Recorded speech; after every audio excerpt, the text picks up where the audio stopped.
Welcome to Gaia Gossip.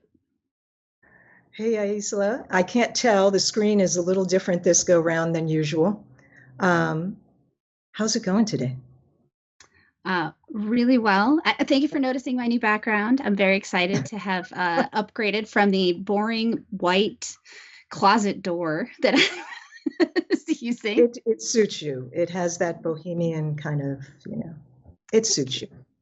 Yeah. I had a friend she's good at these things, and she was like, "Do you want to look less boring?" And I was like, "Thank you, yes."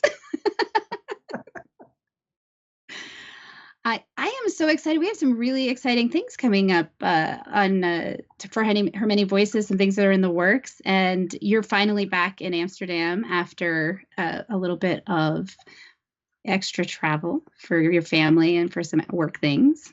Yes.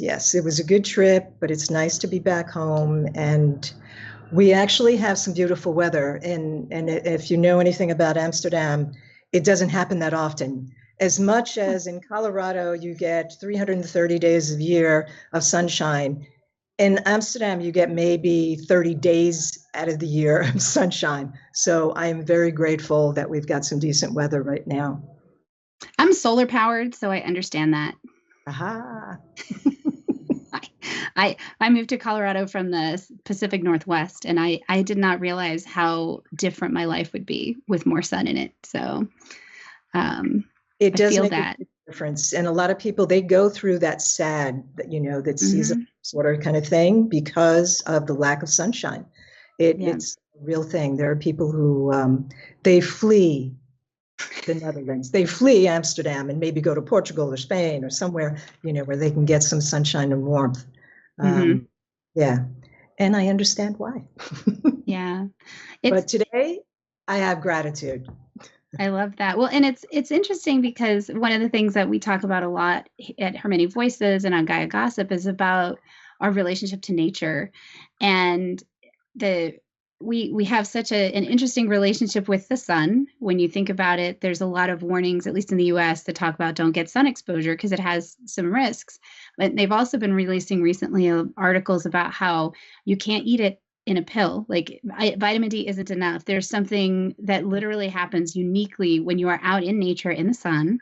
So after this, you should go outside because there's something that's biochemically happening because we are a part of this planet. And every time that we remember that, we thrive a little more. So I know it's a little silly, but it's also, I think, really important to remember we're solar powered. We need to be in nature. We need to have some moments where we go outside and see that big yellow ball in the sky. So absolutely. We are a part of nature. So we have to plug back in and remind ourselves we've got to commune. Otherwise, we're lost. At least I certainly get lost in the planet when I don't commune on a regular basis. Yeah, I agree. It's really important. And one of the things that we're talking about the Gaia Gossip on the Move. We do this show regularly with folks like Liz Sweigart, who we're very excited to talk about.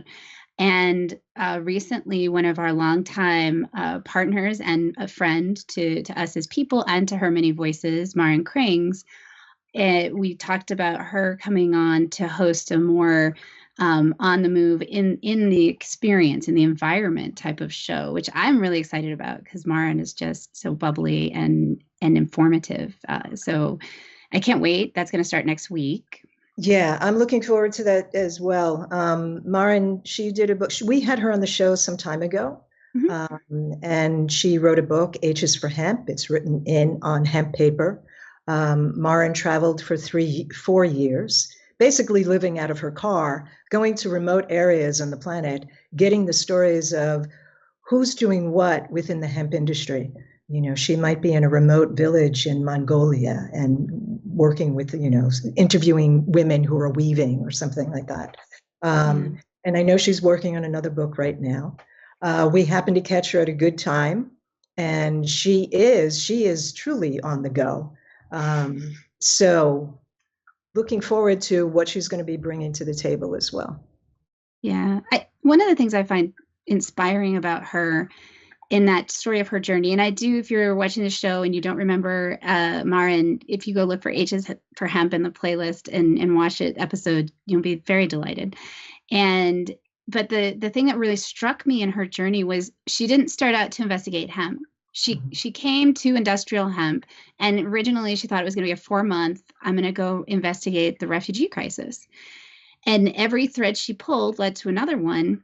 And and then she kind of had all of these stories and interviews, and she realized that the common thread to kind of address some of the major issues that we have in the climate crisis is industrial hemp, and the ways that doing things like printing on paper that is made of hemp will reduce the amount of deforestation that is occurring by the minute exponentially. And hemp uses less water to grow. And I loved how she started out with this one idea, and then she allowed information and experiences to expand her and her knowledge and her investigation to come to this final understanding of ways that hemp really has such a power to heal our planet and our communities. Yeah, and we have to keep in mind that for thousands of years across this planet, we use this plant. Thousands of years. And it wasn't until 1937 that some folks decided to change policy. And they did it for racially and politically controlled reasons. But anytime we remove one thing out of our biodiversity, it throws off kilter everything. And we are personally experiencing that. And even now, as we come back into the fold, I've spoken about this a number of times, as we come back into the fold of cannabis, we're wanting to control the plant instead of leaving it in its natural, mother gave us perfection state. Yeah. And there are ripple effects from that because of that. Eventually, maybe we will evolve as a species and we will leave well enough alone because mother knows best. She really does. We do not. Our arrogance has created all sorts of issues for us, physically, mentally, emotionally. It's created all sorts of things, not just we have pollution in the waters and the air, that kind of thing. But we need to respect and understand where we come from, what we are a part of, and how connected it all is. So we need to stop trying to remove things, trying to control things. We need to stop doing that with people as well. But let's talk about the plants right now. Yeah. Hemp has so many things that it can do. At some point, we'll have another, there are a couple of gentlemen who created, it's called Plasma for People. It's a hemp-derived plasma. That doesn't need refrigeration. I was going to say, plasma typically needs refrigeration. So here you can go into the middle of the desert somewhere. You can be in these war-torn areas that you do not have access to refrigeration, and yet you can have this healing plant replace plasma. Wow, yeah, that's so amazing. Yeah, and I know Marin's going to talk more about that because she's doing that boat tour with them. Yes. I admit that my experience and understanding of hemp has been in my journey through working with you and Her Many Voices. I was very unaware of it, other than the sort of typical propaganda is kind of how I'll name it. And over the past 6 years, the people that I've met and the stories that I've heard and the things that I've witnessed in terms of what can be accomplished has really informed me more about what's possible, and also kind of what was taken from us as a people, in terms of the ways in which in communities, a lot of the things that we struggle with, hemp does have some contributions to make. And so I'm really grateful to people like you and the folks that you work with for doing the hard work of bringing it forward, because it's a large megaphone that doesn't present that. Yeah, thank you. I mean, there's so many people who are doing the work. They're getting the stories out there. They're reminding us of what is important, you know, and how we get to use the plant. Cannabis in general, you know. Hemp is not hemp is separate from the THC, right? So for those of you who are not familiar, everybody is aware of marijuana. You have the psychotropic, and then you have the industrial hemp side, and you can have CBD and that kind of thing. And then you can also build walls, make flooring, make your clothing, jewelry, all sorts of things, make plasma these days. There are all sorts of things you get to do with this plant, and it does not have that psychotropic to it as well. Right. But keep in mind, the best result for any part of this plant is leave it alone. Do not try to control it. Eventually, hopefully, we will get that in our brains, those people who make policy. The 0.3% of THC in a hemp product it's an arbitrary number. Okay. Yeah. Well, we can get into that another time, but we need to leave what Mother has given us alone. That's the bottom line. Yes. So before we introduce Liz, can you speak really quickly about restorative botanicals? Yes. So Her Many Voices is going into a partnership. We have Ed Larberger, who is with Pure Hemp Technologies. He was doing a merger with Bernie Perry from Restorative Botanicals. They both had what the other was needing. And Her Many Voices has stepped in as a third partner in this new venture. And we are going to we have our own Her Many Voices product line within the CBDs. But we are doing this under the Restorative Botanical umbrella. And so we are now expanding the work that we get to do. And we have two amazing partners who I really, my heart just they wrap themselves around my heart. Yeah, I feel really well taken care of when I'm around these guys. And they put that kind of TLC into product. So yeah, they really do. Yeah, they really, really do. So we will be expanding our product line as well and working with restorative. Yeah, I'm really excited. We got to do a tour of the facilities, and just their consciousness and their values motivation in the work that they're doing is incredibly reassuring and inspiring. And so grateful to once again have been exposed to all of these lovely people who are really committed to making a difference in the areas that they have influence and understanding. And with that, let's talk about Liz. Let's talk about lovely people, right? So I'm thrilled. I mean, when I was going through, when Myrna sent out, "This is who Liz is," I'm like, oh, I love it when we have a broad spectrum. We're not just like, I mean, it's great. You get to be narrow focused in certain areas, but Liz goes from the psych world into the cryptocurrency world and all sorts of things in between, which is really intriguing to me. And it speaks to that broader perspective of all things are connected. I'm sure we will find threads along the way between her conversation with Myrna and what she's been working on out there. Yes. Oh, let's and then we'll let you guys meet Liz Sweigart yourself here on the show. Thank you so much, and thank you, Alicia, for catching us up on the dirt from Mother Earth. Thanks, Aisla. Thank you so much, Liz, for joining us today. Oh my goodness, it's my pleasure. I'm really excited to have a conversation with you. Thank you.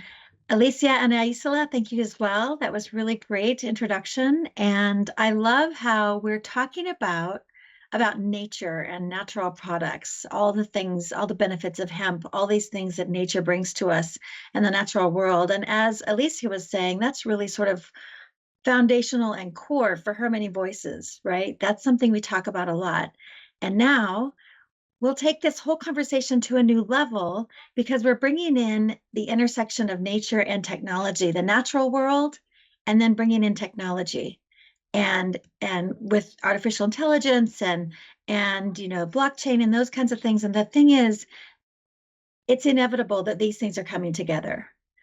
It's inevitable. We can't slow down technology. We can't control technology, but we have to maintain this connection to the natural world. And I'm really excited to have Liz here. She and I met a few years ago around the context of ethical AI.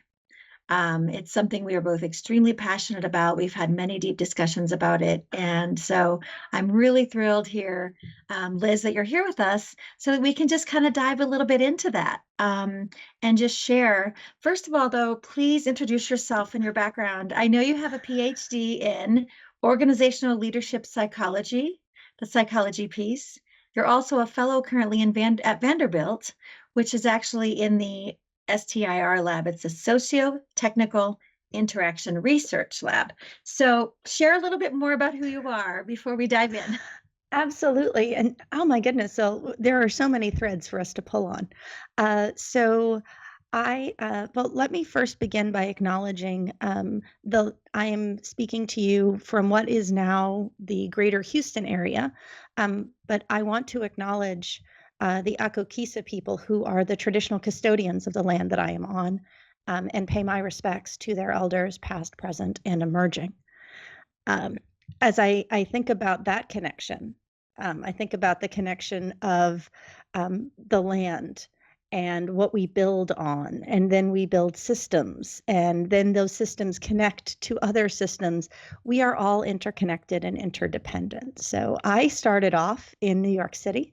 That's where I grew up, on the Upper West Side of Manhattan. I came to Houston to go to Rice University. And as I like to say, owls don't leave the nest. I have been living in Houston for the last, couple of decades, with quite a bit of travel international, living for times in other places, but for some reason, always coming back here. My background has spanned a lot of things. I've done everything from international structuring for multinational Fortune 500 companies, to investment banking, to nonprofit finance administration, and now, as was mentioned, Web3, the decentralized and distributed web, blockchain, digital assets, and artificial intelligence. Along the way, I did pick up an MBA, and as you mentioned, I have a PhD in organizational leadership psychology, which is really social psychology.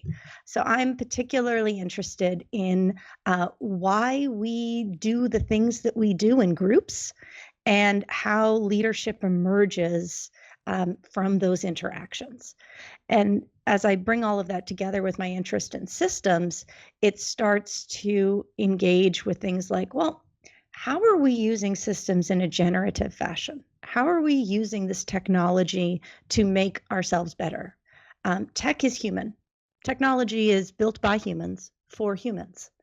And so how do we make the human the center? So the lab that you mentioned, the STIR lab, is run by Dr. Pamela Wisniewski, and its focus is on human-computer interaction. And the idea is that we want to find ways to help young people to navigate the internet such that they get the benefits of it, and that they're empowered to manage the difficulties of the web, the challenges, and the very unsafe spaces it can create. And my interest and passion there is very much around how do we use artificial intelligence ethically, explainably, to really help identify risk and also bring in that human element, because again, I am a social scientist working in a computer science lab. How do we imbue the tech with our humanity such that we recognize nuance? The tendency is to flag all types of content as it relates to sex as bad. It's like, well, if you've ever met a teenager or been one, you understand that there's such a thing as natural curiosity.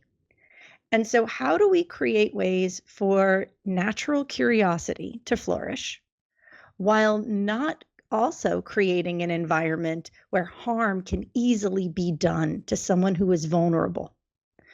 And it's that balance that we're trying to strike. How do we empower young people to make better decisions when it comes to their online interactions? That's great. Yeah, thinking about teaching them, ways to teach them so that they can help take care of themselves and, not have to go into this whole world of censoring everything. And then having a computer decide what to censor with AI, right, is part of the problem as well. I think one thing about AI to keep in mind, or any data, is that it's only as good as, you made this point, it's only as good as the humans who are developing it, and we are all fallible. That's part of being human, right? Is that we're not perfect. We don't know. Each one of us is inherently limited by our life experience, right? It's all limited. And so we can't know and do everything perfectly. Yeah, and thank you for going into the importance of, bringing the kids into it, because they're the most vulnerable and at risk with all these electronics just constantly being it's just a part of their daily life, if not hourly life, unfortunately. So it absolutely is. There was a study, I think it was done last year by Pew Research, and it pointed to just how incredibly digital the lives of teenagers are. Something on the order of 90+% of adolescents in the United States are digitally connected every day. Smartphones have become ubiquitous. And so we have a generation that is always on. They're digitally connected. That's where their lives are. And COVID forced many people's social interactions to go online for their physical safety. yeah, And that is it, regardless of the analogy you choose, whether the toothpaste has left the barn or however you want to mix those up. We are in a place where digital lives are our lives. It's not that there's a digital world and there's a real world. The two of them coexist. I call a car from my phone that I then physically get into to take me somewhere to see my friends in person who I happen to have met online through social media. It is interwoven, and it comes back to us being interconnected and interdependent. I couldn't highly recommend the work from Block Science enough. They did a beautiful piece about mycelium and about how we look to nature for essentially ungovernable structures, but how we see in nature the interconnectedness, the interdependency, what looks like chaos, but are really complex adaptive systems that are colliding into each other. And as humans, that's what we are, and that's what we create. Yeah, that's so true. You made the point that we were talking about teenagers, but it's really everyone. Our lives are online, right? And with my son, the example of that is the gaming. His friends are meeting him, as you know, in a digital game, and it's on a computer, and it's so frustrating. However, we were away for 5 days over 4th of July, and whenever I go to a ranch in Wyoming, and whenever we go to Panama to this nature preserve, he does not even think about his phone or his laptop for 5 or 6 days at a time. And it's so refreshing to me that he's not coming up to me and saying, "Hey, Mom, can I check my phone?" Or, "I want to see if my friends are online."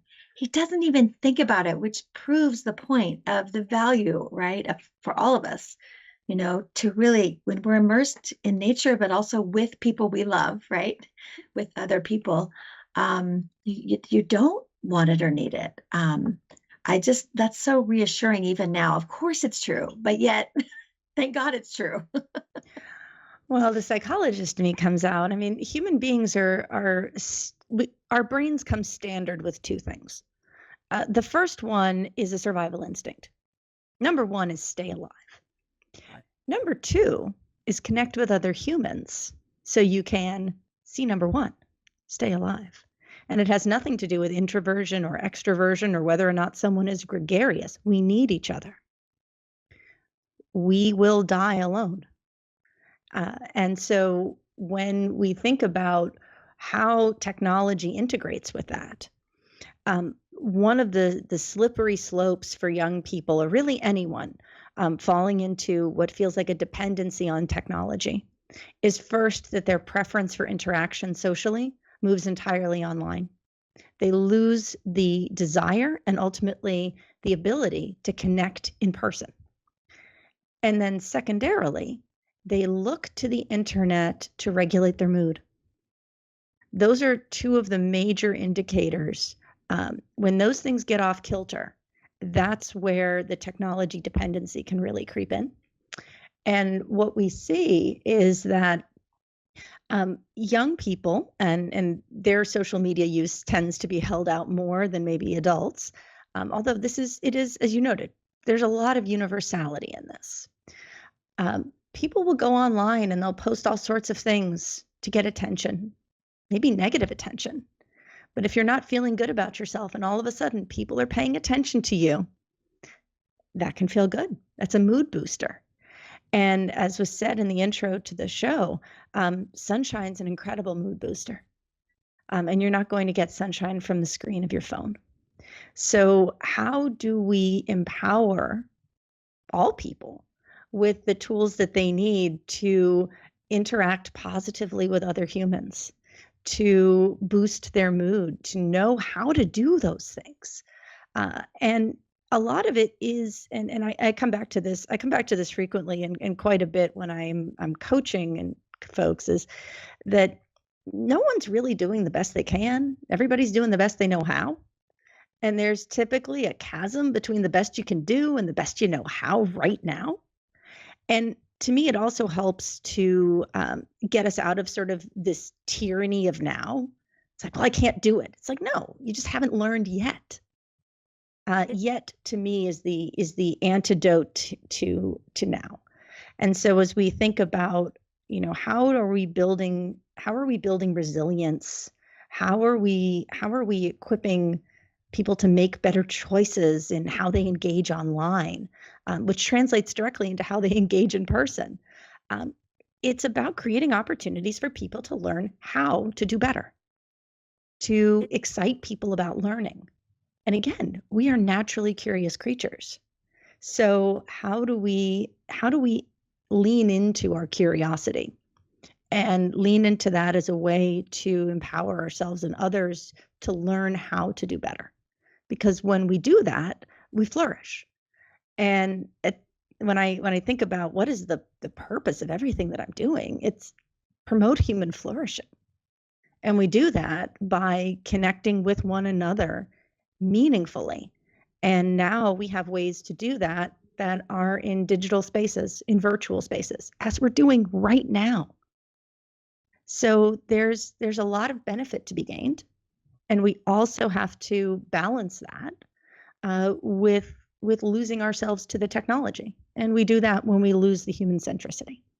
Yeah, absolutely. That's so beautiful that your essence is promoting human flourishing, right? You're so aware and committed to and doing, what you are, committed to. It's beautiful, Liz. Thank you. And so, you posed some questions. How do we do this? But I have a feeling you have some answers or suggestions. Like, share with us more about it. How can we accomplish some of this?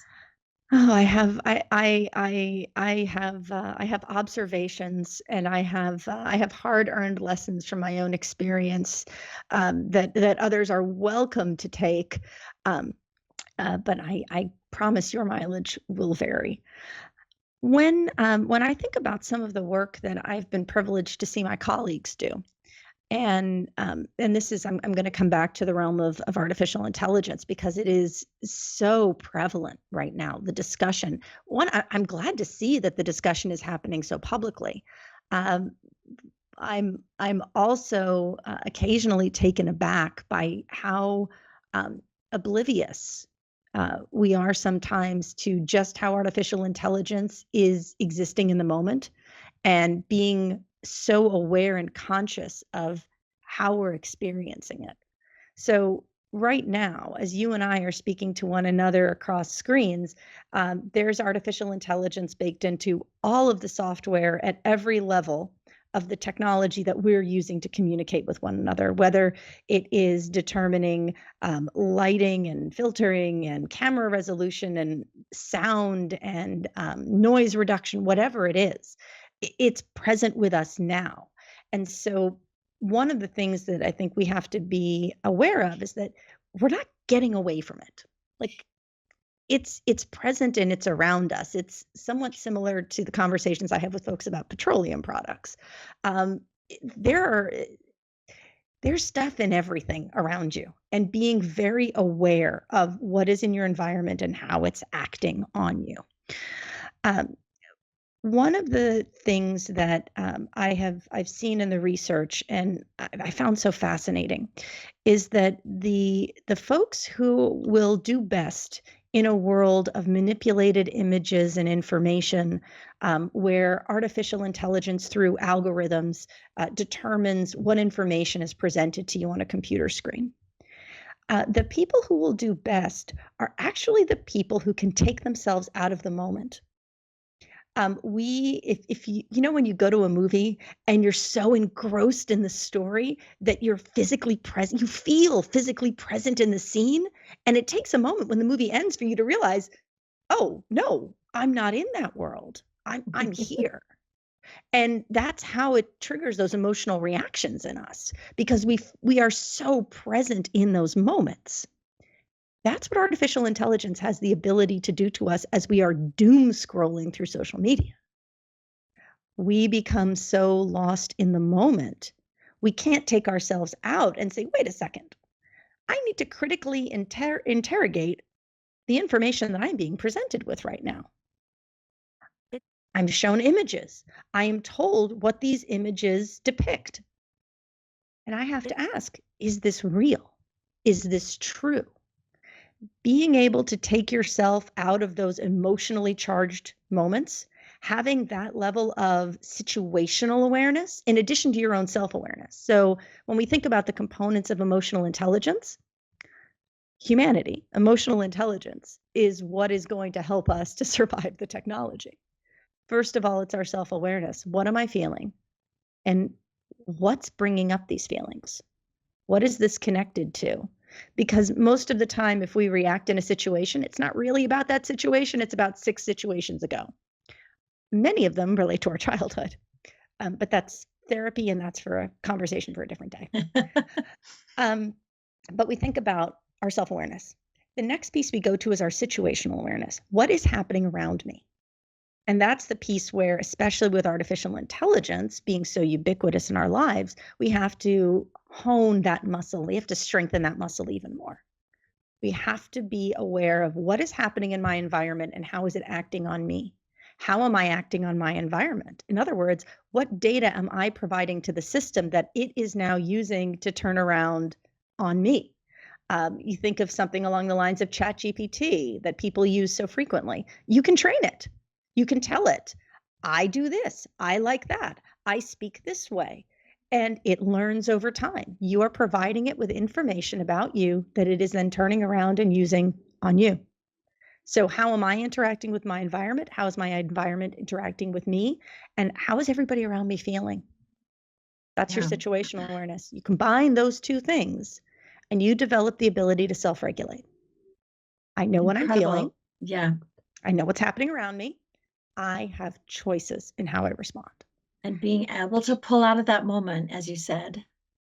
Yeah, and you meant it's the emotional intelligence. It's also sort of a higher level of consciousness. It reminds me of the idea that we are not our thoughts.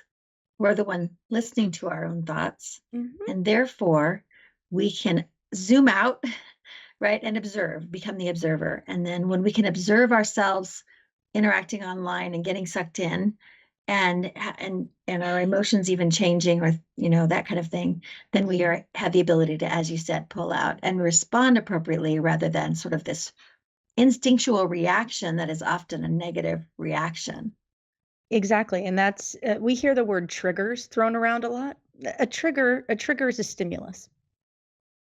We encounter stimuli all the time. There are some stimuli that we believe we can make choices about how we respond to.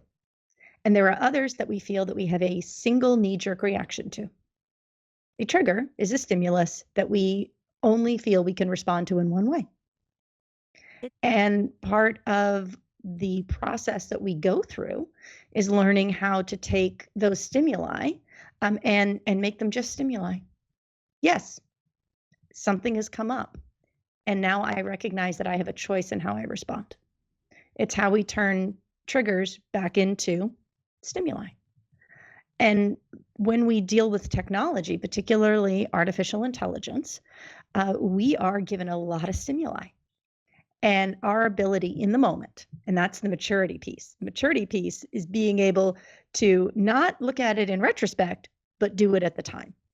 So when you think about, and I know you and I have both raised children, when you think about the process that we go through raising up these little humans, we start with, okay, so why didn't that go well?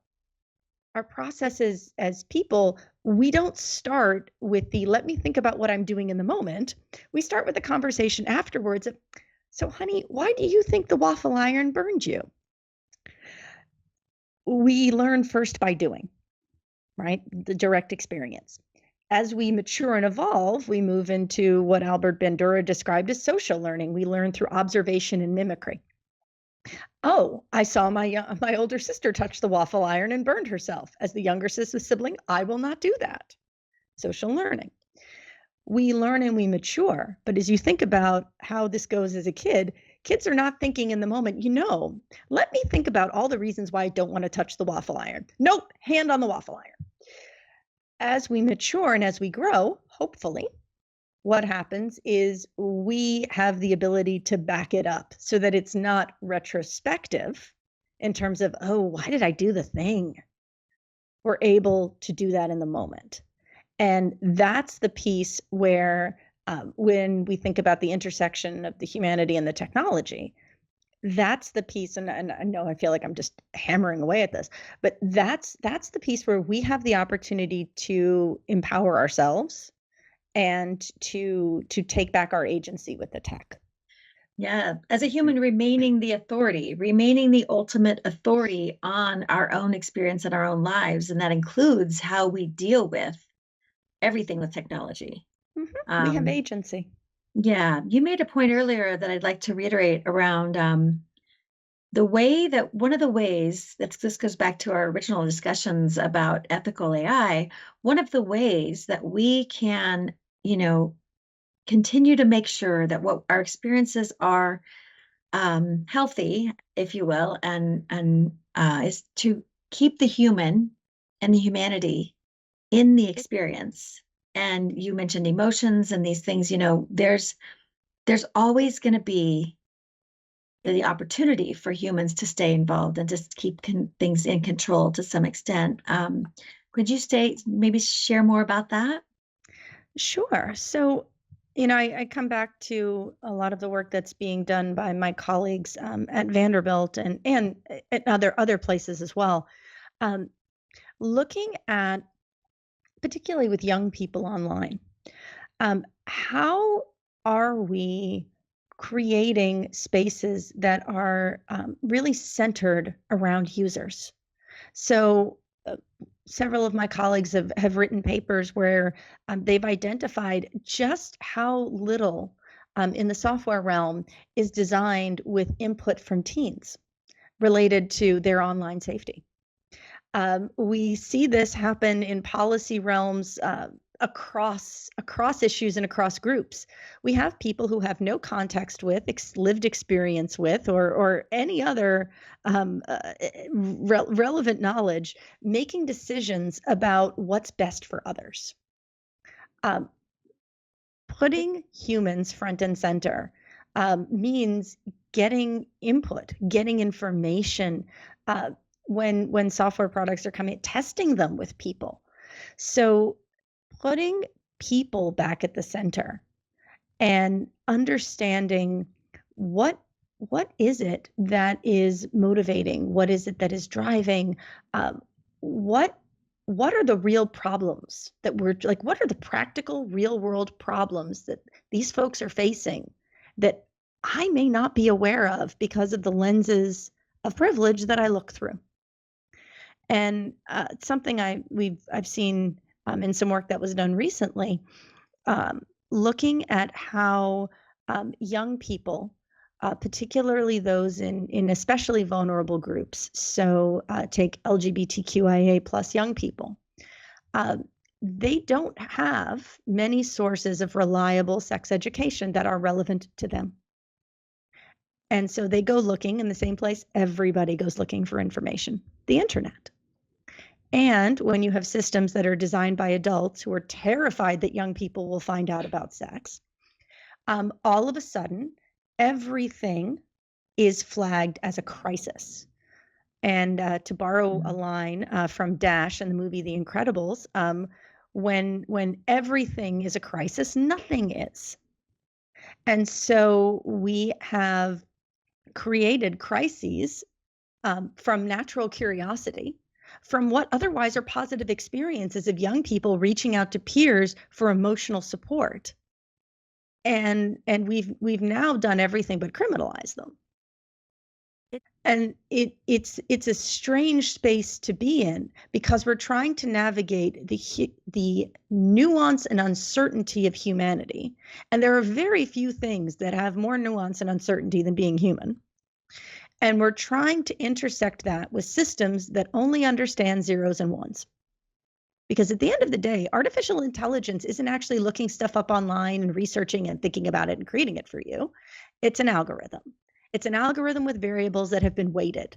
And the belief is that the weighting is precise enough that it returns a high enough prediction that its output will please the user.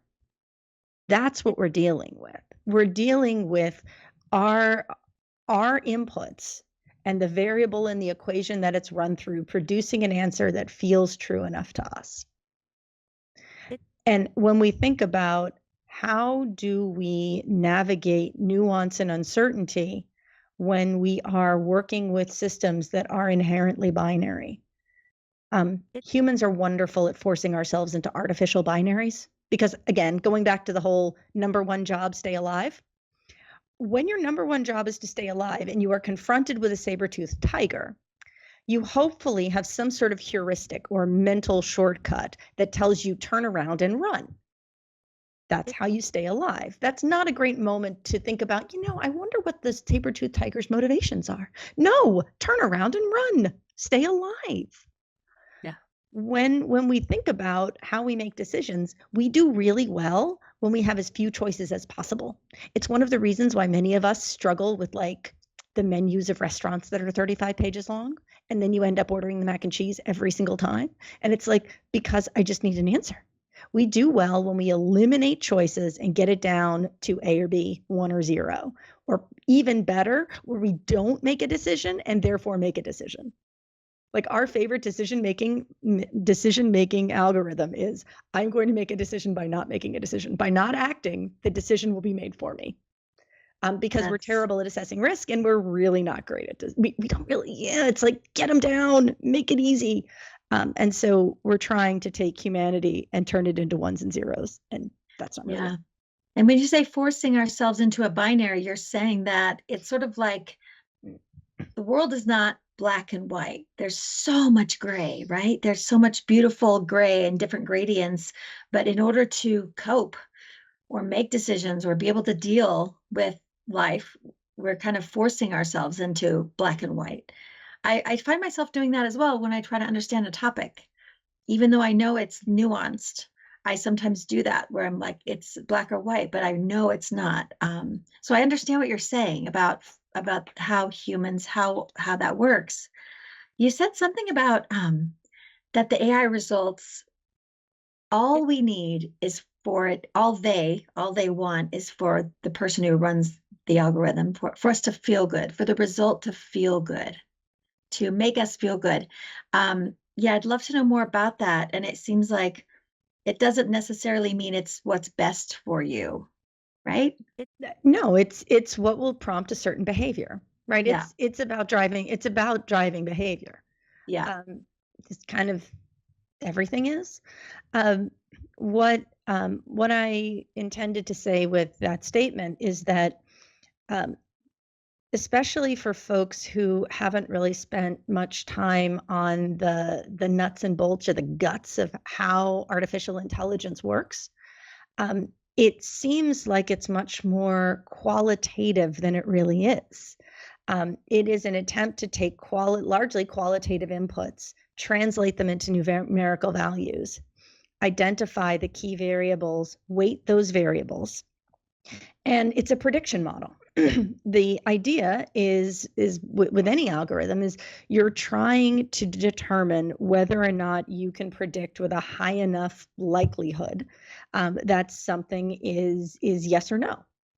And so when we input information, when you ask ChatGPT something, you input a prompt, the algorithm runs on the data that you provided it based on all of the information and the data on which it's been trained, and it spits out an answer. And how you perceive the quality of that artificial intelligence is related to how much you like or approve of the answer. Does the answer seem correct to you? Is the answer right to you? When we are in that space, I mean, it's actually really subjective. It's actually really subjective. Oh, that's bad writing. Well, no, to some people, they perceive, actually, that looks great. But is it really? I mean, there's no grit, there's no texture. It's flat.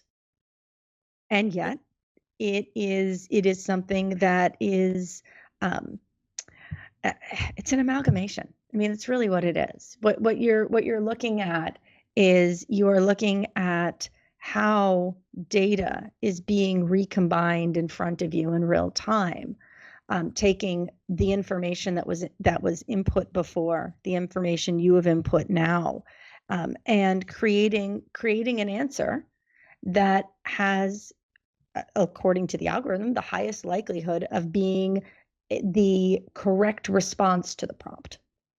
And when I think about, translating this back to what does that mean for us practically every day? What it means is that we have to be really thoughtful about how we are choosing to use artificial intelligence in our lives, what information we are relying on in our decision making. And a lot of that comes down to, when's the last time any of us really thought about how we make decisions? I know that, like, for example, buying a new toaster in my house, there is my life partner who will have reviewed lots of reviews. I mean, there are spreadsheets. It's a toaster oven, but there are spreadsheets. And then I'm like, ooh, that one looks cute. There are very different ways that we go about making decisions. Now, here's the thing. I probably processed as many data points as he did. But the data points that I believe are important, how I weight my variables is different than how he weights his variables. So what are our variables? Is it a color I like? As far as he's concerned, that variable gets no weight. What do the reviews say? I'm like a 6 out of 10. He's like a 10 out of 10. And so when you think about who is it that's creating the systems that are determining the values, because that's also what it is. It's value judgments that are being applied to variables. So I realize it's an incredibly long and rambly way of answering your question. But what I would just come back to is, as human beings, we have challenges making decisions. We're not always particularly thoughtful about the process we use for making decisions. And what we have learned when studying young people and their online interactions is that the best protection we can give young people for keeping them safer online is giving them better ways to make decisions with the information that they're given. We have to be, and we all have to be more skeptical and discerning around what's being fed to us. You know, you can kind of also boil it down to the whole thing of people are trying to convince us to buy things. Really, ultimately, a lot of it is very sophisticated advertising, right? You know, we get these ads on social media, and guess what? It's all been very much manipulated based on every single thing you did on that social media site, and probably your data from elsewhere as well, right? They know so much about us based on every click and everything we do. So, yeah, I think that's important for everyone, right? To be even more discerning and skeptical even about results. Yes, and you made an excellent point about our data.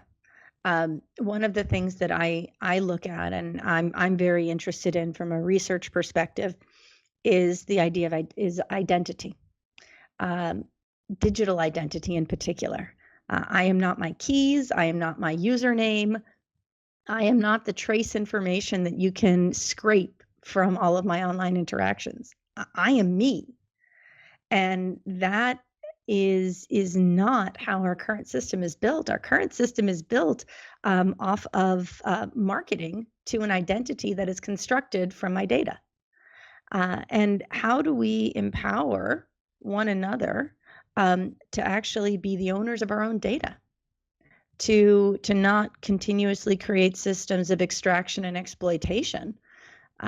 If you're using a digital product for free, you're the product. Absolutely. People forget. We forget, but it's really true. Yeah. And also, I know you and others are working on new ways to have us consumers. I hate that term, but you know, that's like old school marketing term for those of us who buy things. To have us compensated for our data. There are new social media platforms coming up. There are people who are really working on this, where if, yes, we agree to have our data used by the companies, but then also there's some level of compensation. Do you want to share anything more about that? And I'd love to have Alicia come back and join us as well. I think she wants to say a few things. Well, I know cryptocurrency got mentioned at the top of the conversation, then we never got back to it. But what you just brought up is that's another intersection with distributed web technology, distributed ledger technology. Right now, AI is taking data that may be scrapable publicly. But there's a real question about whose intellectual property is going into that, and whether or not it's being done, one, with permission, consent, or compensation. So one of the things, and the reason I think that blockchain technology, and you can call it decentralized distributed web technology, or however, is going to be such an integral part of artificial intelligence systems into the future, is because these systems and these cryptographic systems allow us to tokenize things. And so you can look at fractional ownership, and you can look at returns to fractional owners of, say, intellectual property. So it creates ways for people to, with their consent, with their agency, voluntarily contribute their data. And contribute their data and receive compensation for doing that. So I think that in the future, what we will likely see are more systems being created to address and combat the extraction and exploitation that right now is so prevalent in how data is being collected and used on us. And maybe moving to a place where data is not just used by us, but it's used for us. That would be extraordinary. And I know people are working on it, you and others.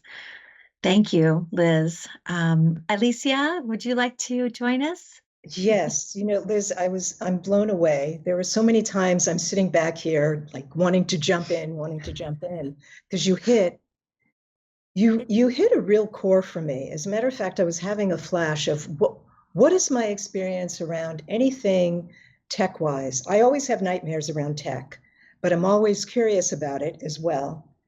And I started having flashes of when I was a child, what I loved to do is go into an aspen forest. Mm-hmm. Now, why did I choose the aspen forest? I felt connected. And I didn't know until I was an adult that there is this web, it's like mycelium for the aspen forest. And I, to this day, I will have an emotional response to being in that kind of environment. And I equate it to what it is that I try to do today, I believe, in any of my purchases, in that I want to be connected. I want to feel like I belong in some way, shape, or form. And I had to laugh at myself because recently I purchased the Apple Vision. You're familiar with the Apple Vision? Yes. So for those of you who are not aware, it's a new product that Apple has come out with. And it's basically, it is your laptop and then some, but it's in goggle form. And when I went into the store, I had that moment of, oh, I really enjoyed that time that I went with my daughter to the movies and we went to see Wonder Woman in 4D, not 3D, but 4D, where you not only have everything visually, but your chair moves and there's the mist and there's the sounds and there's all sorts of things happening to your senses. And so I go in for this demonstration with the Apple Vision, and I'm using it now not only for work, that's the fundamental for it, but they have a couple of applications in there. They have a mindfulness application where you can do a meditation, but you are completely surrounded. It is as if you are in your own world. I can go to an app, I can go to the visual where I literally, I can feel like I'm on the moon in a 360. And be in my own world. I can be on the top of a cliff. I can be in so many other ways. And why am I doing this? I want to do this because I want to feel connected, which is, it's ironic because here you are with technology and you're separated. But for me, it is a way of being reconnected in some strange way. I love that, Alicia, because you just hit on the paradox. We live in paradox. Two things can be true at the same time. You can be in a digitally isolated space, and you can have a profound sense of connection to the world around you. Two things can be true when they are seemingly opposite. I frequently use the analogy of being on an airplane. You're parked at the gate, and it is dark clouds. It's the middle of the day, but it might as well be the middle of the night, and the rain is just coming down, and you think there's no way we're getting this bird off the ground. But then you take off, and all of a sudden you break through the clouds at about 5,000 feet, and the sunlight is blinding. And at one set of two-dimensional coordinates, two things are true. It is pouring down rain, and the sun is shining. And that's how I've described depression to people. I have experienced being in a place where I felt nothing but dark clouds and rain. All around me was bright sunshine. I was at the wrong coordinates. I was at the wrong altitude to see it. I was at the right coordinates, wrong altitude.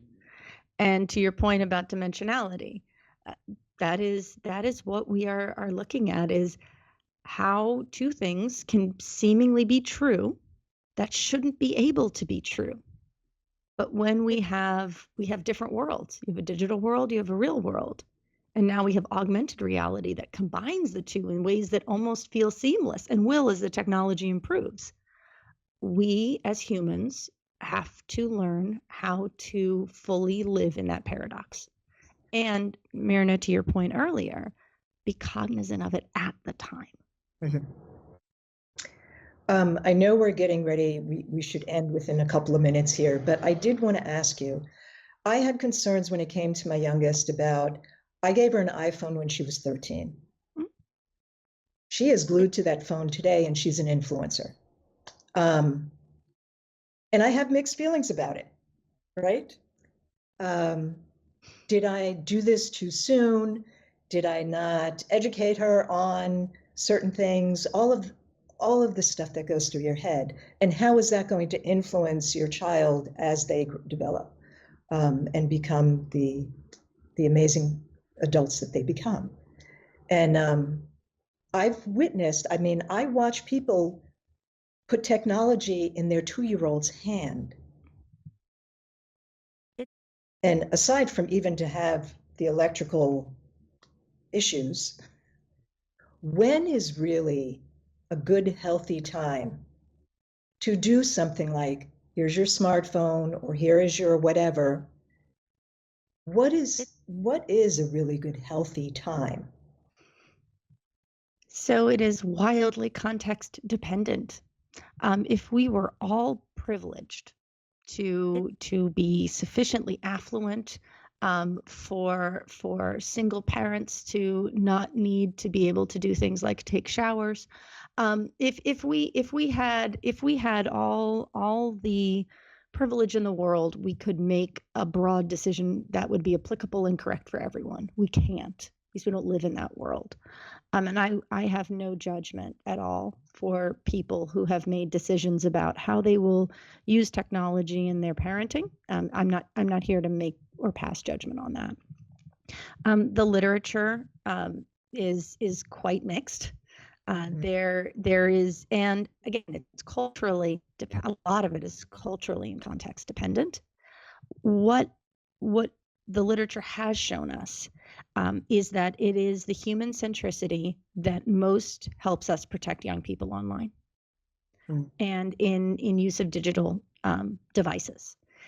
So even when there was an interesting study I saw, even when young people were exposed to violent sexual imagery online, they did not act it out or participate in it if they had relationships with parents or other trusted adults who talked to them openly and transparently about what they were seeing and about how their own development. Our greatest protection against digital harms will continue to be each other, will continue to be our relationships. So talking to your daughter about her experiences, understanding and helping her to understand, what is it that motivates me to do this? What do I get out of it? What are other ways that I experience the feelings I get from engaging online? Are the ways that I am going about this, my online interactions, do I feel good about them? If they're not making me feel good, what else could I do? Helping and coaching through those kinds of decisions is just a critical part of helping our young people mature, because the thing is, change digital life to anything else. And those are the same kinds of thinking that we have to do as we become adults. It becomes, I'm in a relationship. Are the things that I have to do in this relationship making me feel good? Do I feel that my energy going into this is balanced with what I'm getting out of it? Same thing is true whether it's your online community or it's your romantic partner, or it's your job. So it really is putting that human centricity back into it. You are in no way a bad parent for the decisions that you have made. They are your decisions. And, that's really kind of more for her therapist to decide later in life. But it is so much less about the tech and so much more about us, but it's a lot easier to blame the technology than it really is to dig into ourselves and our relationships. Absolutely. I mean, we've come a far cry from when I grew up. I was Pac-Man and Pong. That was it, right? Bring it on. And now, oh my God, I cannot keep up with any of what's happening. And I'm in awe watching young people today. I'm in awe of the systems designers who have made it so intuitive, because they understand the psychology of humans. Yes. Thank you. Thank you so much. Oh my goodness. Thank you for inviting me on. This has been a pleasure. Thank you. Thank you.